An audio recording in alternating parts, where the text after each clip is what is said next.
Tusenfryd is Norway's largest amusement park and really the only one in Norway with any significance. Any others you find in the country are smaller one-off places, but Tusenfryd is home to 8 roller coasters. I had the opportunity to visit for my first time in fall of 2022. As you can imagine, with Norway being so north, it does get rather cold here. This means that Tusenfryd has a fairly short operating season. Definitely the best time to come here would be the summer, but we made the most out of our visit. I had heard mixed things about the park. A lot of people saying it's just okay, but I actually had a really good time here, really great experience, despite the weather certainly not being on our side. As you can see here, it was pouring rain at times, but thanks to low crowds, we had no problem at all doing all the big attractions we wanted to. So in this review, I'm going to tell you all about our different experiences, walk you through the different attractions, and give some recommendations so you can know what to expect when you go visit here. Now, the first thing worth mentioning is, of course, location. Tusenfryd is located south of Oslo. It's actually a really pretty drive to get to the park, and it's hooked in with the transit system, so we just took a bus. Was not difficult at all, dropped you right off at the front entrance. And what a cool first impression the park makes. You have the front entrance, the big Tusenfryd sign, and then the Norwegian loop of Speed Monster in the background. Speed Monster is what you could argue is the park's signature coaster. It's a hydraulic launch coaster by Intamin. I'd best classify it as like family thrill. Not too extreme, even though it includes a couple of inversions. There will eventually be a full separate review of this attraction, so stay tuned for that. But after you pass through the turnstiles, you're greeted with a set of escalators to take you up to the top of this hill. And this is something you're going to notice pretty quickly with Tusenfryd, is that this is a terrain park. So you have to go up to get to the main core of the layout, and then during some other points, you're then going to go back down to the bottom. So you're definitely going to get your steps in here. Be prepared to do some uphill and downhill walking.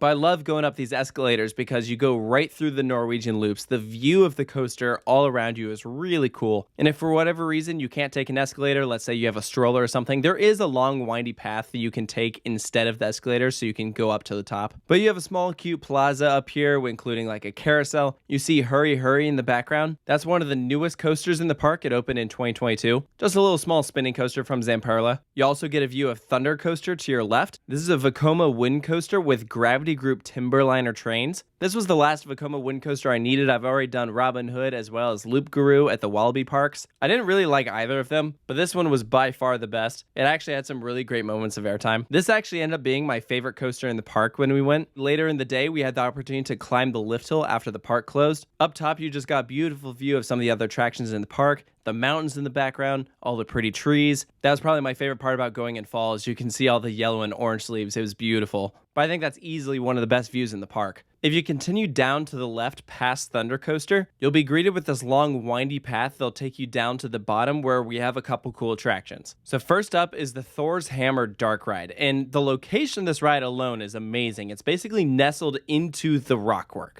Like, not fake rockwork for a theme park, like an actual rock wall. So already they're setting the stage for this Viking theme that they have as part of this plaza. And it just works so well. We did a tour of this dark ride and you can really see all of the different theming elements that they fit in. It's a mix of practical sets as well as screens. It felt like something you'd see outside of a regional theme park. So definitely an unexpected plus there. Right next to Thors Hammer, we have 2 water rides. The first is a mock water coaster called Super Splash. If you're familiar with rides like Journey to Atlantis at SeaWorld San Antonio, it's along the same lines, one of the shorter layouts, pretty much just a dip and a main drop. And then next door is Ragnarok, which is the park's rapids. There's a ton of props as you're going along this layout. You'll pass through a large cave and then into a massive whirlpool section where you inevitably end in a serpent's mouth. Really, really cool. Absolutely one of those water rides that if you come here during the summer when it's open, you're gonna want to do. And then the last water ride they have is actually towards the front of the park, and that's just the standard log flume. So they're definitely covered within the water ride department, that's for sure. But going back to this Viking land, it is a dead end here, so after you do those rides, you are going to have to go back up the hill. The next section I'll cover is this whole Western land. Definitely one of the smaller Western themed areas that we've seen at a European theme park, because as I'm sure you know, European theme parks love having Old West areas. This is pretty much just one main street. You have some nice signs. There's a saloon. The main attraction here is a Vekoma Junior coaster. There's a bunch of these all over, but you're probably most familiar with Flight of the Hippogriff at the Universal Parks. It's an exact clone of that. Continuing around the park, next up is an attraction that I did not get to experience because it is very temperamental during wet weather, and that is a ride that has been nicknamed Teeny Weeny, and that is because it owns the record for being the smallest roller coaster in the world. It's a kiddie coaster by SBF Visa, and as you can see, it is a literal oval. I would have loved to have done that. It looks hilarious. Also nearby is a massive Frisbee. You can see this from almost anywhere in the park. This thing is huge, definitely one of the most popular rides here.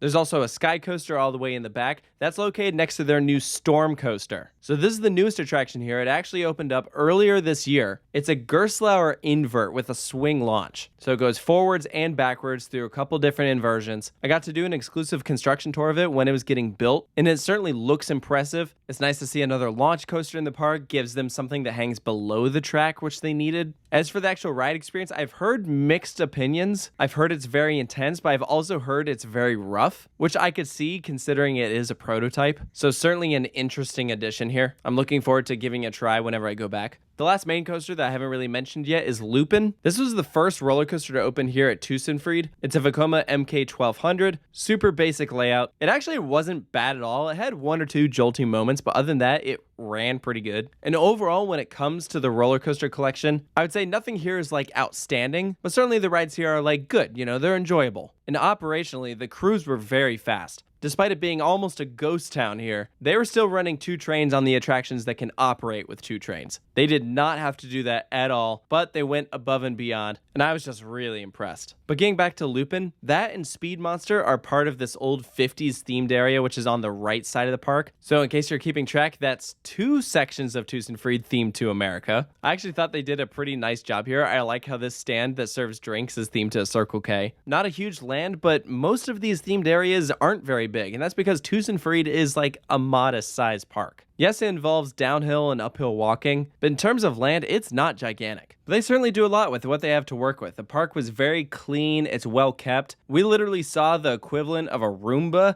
mowing the lawn or picking up leaves or something. Never seen that at a theme park before, but hey, it's keeping it nice and tidy. It was awesome. I think more parks should have things like that. But all of the employees we met were great. Most of them spoke English too, so if you're coming from a country other than Norway and you're worried about a communication barrier, everything was totally fine, at least when we went. Also, we had really good food when we were at Tusenfryd. We ate at the Explorers Society Cafe. It's towards the front of the park near Hurry Hurry. It's basically like a cafeteria-style food court. You get a plate and then you just put whatever you want on it. We paid about $20 for everything, but there were multiple options and everything was good. I mean, the food looked homemade. Not at all what you would picture from a normal theme park. And also, because it was cold, you could get hot chocolate there, which was definitely appreciated. So to wrap things up, do I recommend Tusenfryd? Yeah, I had a good time here. And between the new coaster and all of the different attractions that I missed from the first time around, I certainly have plenty to look forward to whenever I do go back. But all that being said, I wouldn't say I'm in a huge rush. Like, there's still plenty of other parks in Europe that I would prioritize over Tusenfryd. But it seems like within the past few years, they've given this park some good investment. So I'm excited to see how it progresses in the future. I certainly think the park has a lot of potential. The theming, when they do it, is pretty good. They have a diverse collection of rides. But if you find yourself having to make some tough choices and you're looking at which countries in Europe you should visit for theme parks, unfortunately, I would probably recommend visiting some other places instead. Like even within the Nordic region, I prefer most of the parks in Denmark, as well as like Sweden or like Linnanmäki in Finland. Just because I think from an attraction standpoint, they have better offerings. But as far as like a mid-sized park goes, Tusenfryd is nice, and if you get the chance to check it out, be sure to let me know what you think. So post all those thoughts down in the comments below, and if you're new to Coaster Studios, I'd love if you could subscribe. We do roller coaster and amusement park views from places all across the world, so be sure to go check those out. They're all available in playlists organized in alphabetical order. So thank you for joining me, and I'll see you next time.